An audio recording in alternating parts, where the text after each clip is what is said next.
Hi and welcome along to AFTV Transfer Daily, the show that keeps you up to date with players that been linked with a summer transfer move to Arsenal. What an excellent bit of business by Edu and Mikel Arteta yesterday when details emerge of the deal to bring David Raya to Arsenal. Raya, who's going to be having a medical today and will become a new Arsenal player before our first game against Nottingham Forest. Fantastic goalkeeper, as we know. We know that a lot of teams were after him this summer, but they couldn't get beyond the asking price, which Brentford wanted, which was about £40 million. But yesterday, it emerged the details of the deal, broken by David Ornstein, the journalist from The Athletic, who stated that Arsenal are paying an initial loan fee of £3 million for the signature of Raya. So £3 million is what they are going to pay initially. Then they have an option to buy him for £27 million. So, I mean, when I saw the details, I was like, this is incredible. That means that Arsenal signing him on for £3 million. Brentford have signed him to a new contract. Remember, his contract was running out at the end of next season. They've signed him on a contract extension. So they've got an option to take him back at the end of the deal. That is only if Arsenal don't want to keep him. So basically, Arsenal have a year to try out Raya. And if it doesn't work out, they can say to Brentford, actually, we don't want Raya. You can take him back. And then Brentford still then have the ability to sell him on. If Arsenal, after taking him, are happy with Raya, they pay the rest of the £27 million and he's fully then an Arsenal player on a permanent deal. Now, for me, an excellent bit of business. A win-win for both because it's either a guaranteed 30 million for Brentford at the end of that period, or they can bring him back and try and sell him again or even keep him. And for Arsenal, as I said, they only have to outlay £3 million in a loan fee to get him in. And if they are very happy with him, £27 million, which is £30 million for a goalkeeper of that quality, is good business. Excellent business by Edu. And what it does is it leaves Arsenal with funds that they can then go after another signing and another big signing if they want before the end of the transfer window. Really, really smart business. It also sort of gave me a little insight into the whole Matt Turner situation. Matt Turner, of course, who left Arsenal yesterday, is joined Nottingham Forest. Never know, could face us in that first game at the Emirates at the weekend. But it was just interesting reading the statement by Edu, thanking Matt Turner for his services at Arsenal. But he also put in there, and I was just part of the quote, was that he said, Matt is an international goalkeeper in the United States national team and is at a stage in his career when he needs to be playing regularly. So that suggests to me that maybe they didn't really see this coming. Maybe sort of Matt Turner's gone to Arsenal and said, listen, I really want to be playing regularly. This Nottingham Forest, sort of bid or interest has emerged, and I'd really like to take it up and I'd really like to go there. And then Arsenal have found a solution in bringing in Raya, who's a top quality goalkeeper, and have allowed him to leave. And that's reportedly for around about 10 million. And as I said, they're spending 3 million of that on this loan deal. So good business by Arsenal. And again, I think we're having an excellent transfer window at the moment, and it's really, really good to see. Now, another player that's leaving Arsenal, and I think this is good business again, is a hot prospect from the academy, Charlie Patino. Remember last year he went out on loan to Blackpool, did very well, although Blackpool really, really struggled in the Championship. He's going to another Championship team this time in Swansea, who did have a really good season last year. And you never know, could have a shout for trying to get promoted this season. A much better Championship club he's going to this time, which will really even test him even further. And I think this is good by Arsenal. He's still contracted by Arsenal till 2025. Is a really, really top prospect. Still only 19. Um, and there were a lot of rumours that Arsenal were going to sell him. I'm glad they have not sold him. And you never know, Patino can return back to Arsenal. We've seen this with Emil Smith Rowe when he went to Huddersfield, went there, absolutely killed it, come back, and is now an Arsenal first teamer. So good luck to Charlie Patino. But again, sensible by Arsenal sending him on loan. Now, could this be another sensible move by Edu and the crew?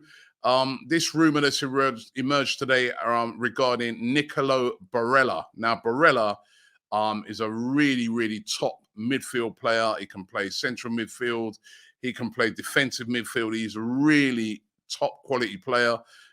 Still in his prime, 26, valued at around about £75 million. We saw earlier on this summer, Newcastle were trying very, very hard to sign Barella, but it was always not backed by Inter Milan. Now, according to the publication Calcio Mercato, based over there in Italy, they're saying that Arsenal are ready to offer either Takehiro Tomiyasu or Folarin Balogun in a swap deal for Barella. Now, that's what they're saying. There's still lots of teams that are interested in Barella. Liverpool still interested in him. They've got problems that they're trying to solve in midfield. PSG are interested in Barella, and as I said previously, Newcastle failed in their bids to get this one done. I mean, that'd be a good bit of business by Arsenal again. Maybe say following Balogun and a little cash on top for Barella. He's a top quality player. Can't see it. I mean, what I've been reading over the past few weeks is that Inter Milan are trying to time down to even longer contract because they know there's so many teams that would love to get his signature. But that's one of the rumors today. Another rumor coming out of Italy, this time from the journalist Gianluca Di Marzio.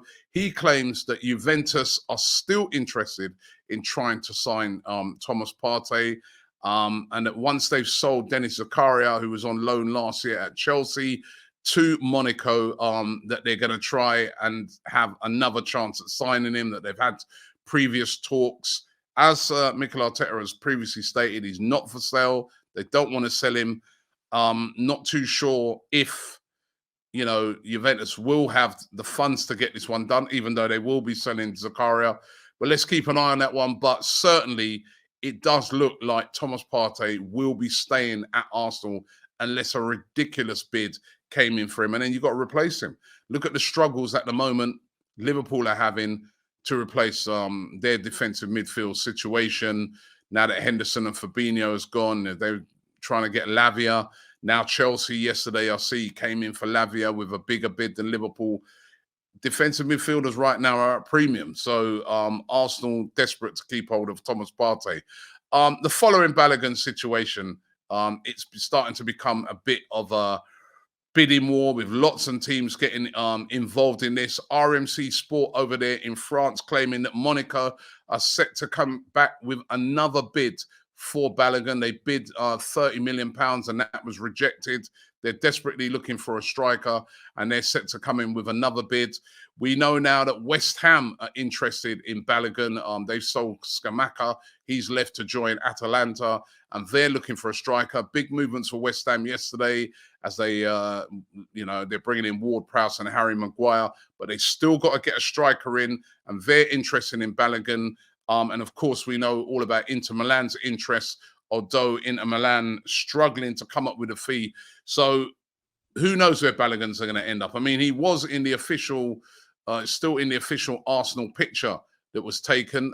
So he's still in that official squad. So that indicates that Arsenal are saying, listen, if you don't come up with the right amount of money, he stays put. But certainly expecting him to move for the end of the window, but where and for how much? And Ilkay Gundogan, this is an interesting one. Of course, Gundogan moved from Manchester City to Barcelona on a free contract, but they still haven't registered him, Barcelona. Now, obviously it's well documented, their financial situation. They're really struggling. even though they've, been selling players. They sold Ousmane Dembele to PSG.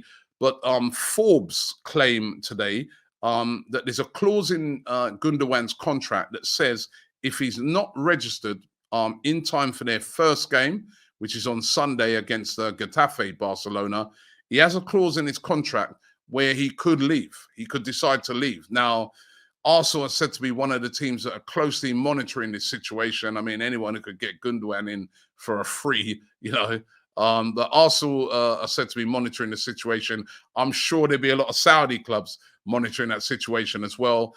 Barcelona are going to have to move very fast on this. But certainly, Barcelona's situation could leave them open to losing some of their players before the end of the transfer window. And we've spoken a couple of days ago about the Ansu Fati situation, and maybe Arsenal can pounce there. So again, one to look out for. But some good business done by Arsenal, which leaves them with a bit of funds, which means they could pounce before the end of the transfer window, which of course closes on the 1st of September. So a long way to go yet for more deals to be had. Thanks for watching the show today. Don't forget to check out all of our preview stuff regarding the first game against Nottingham Forest. Really, really interesting. Looking forward to it. But thanks for watching, and I'll see you tomorrow.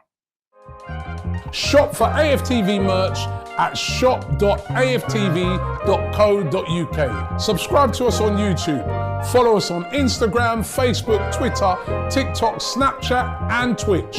We've got content for every platform, so check it out.